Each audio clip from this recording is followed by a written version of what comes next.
Hi అండి అందరికీ. ముందు వీడియోలో చూడండి, నేను స్క్వేర్ షేప్‌లో పసుపు కుంకుమ సెట్ తయారు చేశాను కదా!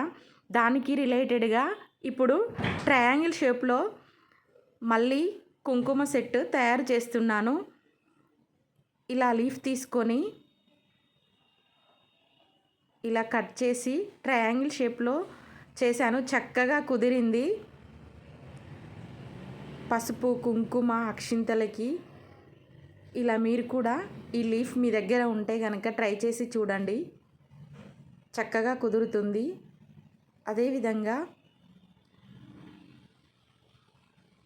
చూడ్డానికి కూడా చాలా బాగుంటుంది. ఇలా ట్రయాంగిల్ షేప్‌లో చేసుకొని స్క్వేర్ షేప్‌లో చేసినాను. ఇలా సెట్ చేసుకోండి.